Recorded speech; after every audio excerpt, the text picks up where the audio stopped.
Hoy vamos a hablar del análisis factorial. ¿Qué se busca con esto? Pues el análisis factorial pretende simplificar la información que nos da una matriz de correlaciones y poder responder el por qué unas variables se relacionan más con unas que con otras. Tenemos así dos tipos de varianza, las cuales nos indican las diferencias que se crean en las respuestas de los ítems. Un tipo es la varianza única, la cual se divide en la específica de cada ítem, la cual no tiene relación con otro ítem. Y el segundo tipo es la varianza por errores de medición, que se puede producir por cansancio de la persona que responde, por el estilo de responder o por los efectos del orden en que se responden los ítems. Pero entonces, ¿qué es un factor? Los factores no existen, son constructos. Lo que se tiene es un conjunto de respuestas a los ítems que forman el factor. Una prueba se puede organizar en factores o conjuntos de ítems. Los resultados del análisis factorial son los siguientes. Indican cómo tienden a agruparse los ítems o variables examinando el contenido conceptual de estos para determinar cuáles pertenecen al mismo factor. Los factores claros están compuestos por ítems con correlaciones altas entre sí. El análisis factorial ayuda a establecer la validez del constructo en el sentido de que analiza la estructura de este. Y acá un dato muy importante.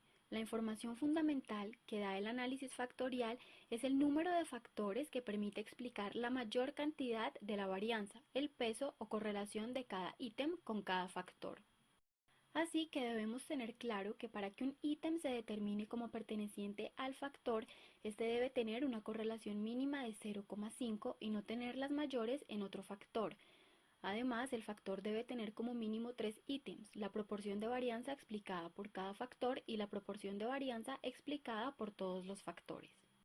Hay dos enfoques. El primero es el de factores componentes, que analiza toda la varianza común y específica. Estos factores encontrados son reales. Los métodos que utiliza son de condensación centroide, componentes principales. La rotación es ortogonal, el método de rotación es Varimax y el peso de los ítems es de 0,5. El segundo enfoque es el de factores comunes, que analiza la varianza compartida. Los factores encontrados son hipotéticos. Los métodos que utiliza son de ejes principales. La rotación es oblicua y el peso de los ítems es de 0,5. Por otro lado, es así como existen unas cuestiones relacionadas con el análisis factorial, ya que no existe una unanimidad en autores, existen dudas y a la vez diferentes metodologías, donde toca tomar una decisión personal y escoger lo que se considere más pertinente. Y entonces, ¿cuántos sujetos necesitamos? En primer lugar, tenemos que saber que entre las muestras sean más grandes va a ser mejor, ya que el error típico del coeficiente de correlación va a ser menor y además va a ser menor la probabilidad de surgimiento de factores causales. Segundo, la proporción de sujetos tiene que estar relacionada con el número de ítems. Hay muchas opciones que se consideran válidas como o, o, o, etcétera. Y cuando el número de ítems es excesivo en relación al tamaño de la muestra, lo que se hace es dividir el número de ítems y agruparlos con características similares, como por ejemplo la prueba de personalidad de Cattell. Los 16 factores se agrupan finalmente en 4. Así, en muestras muy grandes se divide y se realiza el análisis factorial en diferentes submuestras. Nos preguntamos, ¿existen tipos de análisis factoriales? La respuesta es sí. Están los exploratorios y los confirmatorios. El exploratorio, como su nombre lo dice, lo que busca es explorar y generar teorías con resultados más conservadores, mientras que los confirmatorios buscan probar hipótesis y estudios previos, pero que requieren pruebas de bondad de ajuste buscando fiabilidad. Es decir, cuando coincide la estructura obtenida con la hipótesis, se acepta la hipótesis nula.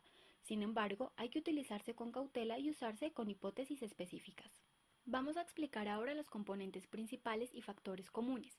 En los componentes principales se analiza varianza común y no común, mientras que en los factores comunes se analiza solo la varianza que se comparte. Con los factores se explica la máxima proporción de varianza de la población. Ambos generan una estructura factorial y esta es similar cuando, primero, hay muchas variables, alrededor de 20 o más, y segundo, cuando esta estructura es clara, es decir, cuando los ítems tienen peso de 0,50 o más en un factor específico. También estos ítems pesados no suelen variar en los tipos de análisis y suelen mantener su orden. En el momento de analizar con los factores comunes, lo más recomendado es usar el maximum likelihood cuando hay distribución normal y el principal axis factores cuando no lo es. Ahora, en los factores ortogonales o factores oblicuos podemos entender que los primeros se utilizan cuando no hay relación Created using Powtoon.